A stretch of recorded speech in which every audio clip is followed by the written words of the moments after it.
Oke, assalamualaikum warahmatullahi wabarakatuh. Selamat pagi teman-teman. Saya Didin Harian dengan NIM 1902199 yang akan menjelaskan beberapa hal pada hari ini. Yang saya akan jelaskan yaitu mengenai sesuatu yang biasa Anda temui di beberapa ruangan ataupun di tempat-tempat tertentu. Nah, salah satu contohnya yaitu seperti rumah sakit, dekat lift, kemudian di tempat perkuliahan atau di tempat-tempat umum lainnya yang biasa kalian temui, tapi mungkin sebagian tidak tahu bagaimana cara menggunakannya.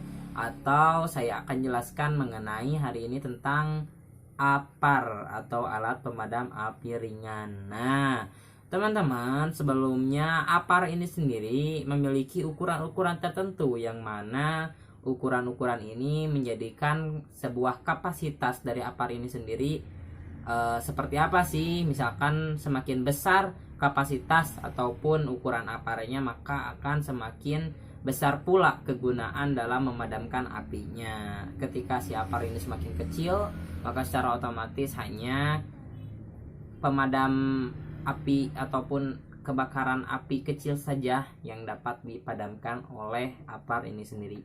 Nah, berikut merupakan ukuran-ukuran dari APAR itu sendiri. Nah teman-teman, setelah teman-teman mengetahui ukuran-ukuran APAR itu sendiri, selanjutnya saya akan menjelaskan mengenai apa saja sih bagian-bagian dari APAR ini sendiri. Berikut saya akan jelaskan dalam video animasi berikut ini. Silahkan saksikan. APAR memiliki beberapa bagian: safety pin atau pin pengaman, lever atau tuas, handle atau pegangan, pressure gauge atau pengukur tekanan, silinder atau tabung, hose atau selang, nozzle atau corong, dan yang terakhir adalah information label atau label informasi mengenai rating APAR, petunjuk penggunaan, klasifikasi, dan tipe. Nah teman-teman, setelah menyaksikan video mengenai bagian-bagian APAR ini sendiri, selanjutnya saya akan menjelaskan mengenai tipe-tipe APAR yang ada.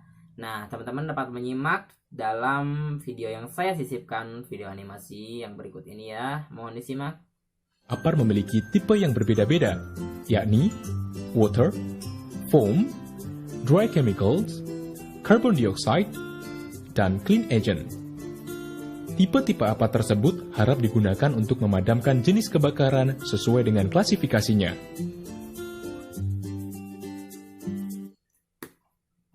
Nah, setelah mengetahui bagian-bagian, tipe-tipe, selanjutnya kita akan masuk mengenai hal yang tidak kalah penting ataupun yang paling utamanya, yaitu gimana sih cara menggunakan APAR. Nah, akan saya beberkan melalui video rincian berikut ini yang mohon teman-teman untuk disimak supaya nanti dapat dipraktikkan dalam kehidupan nyata. Silahkan.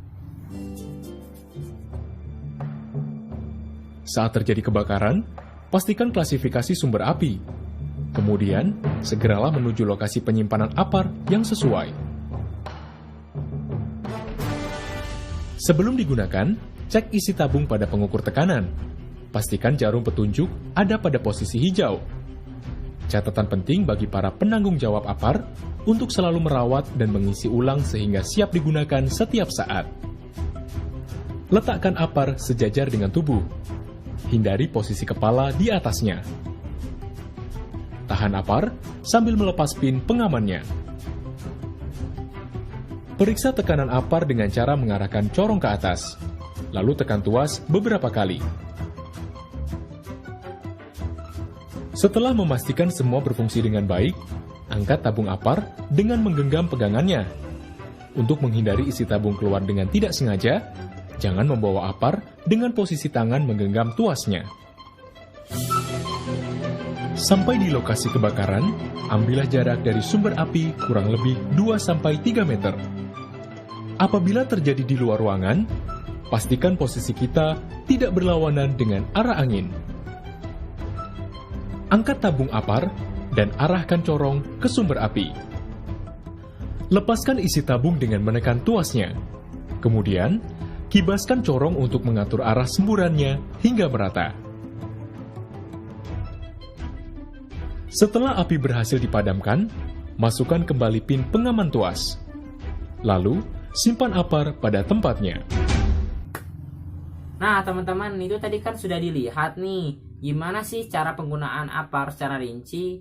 Selanjutnya, buat teman-teman yang mungkin memiliki masalah ataupun memiliki hal dalam hal ini videonya terlalu panjang ataupun mungkin dalam hal mengingat, saya akan menyajikan satu solusi, yaitu dalam bentuk video singkat.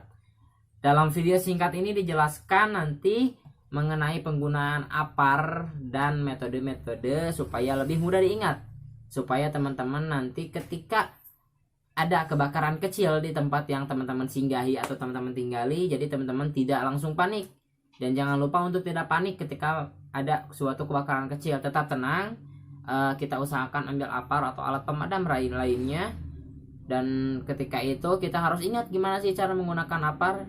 Nah, selanjutnya kita dengan tenang memadamkan api, dan jangan lupa untuk menjaga diri kita sendiri agar safety tentunya ya. Penggunaan apar dikenal dengan istilah PES, yaitu pull, tarik pin pengaman tuas; aim, arahkan corong ke sumber api; squeeze, tekan tuas untuk mengeluarkan isi tabung; sweep, sapukan secara merata hingga api padam.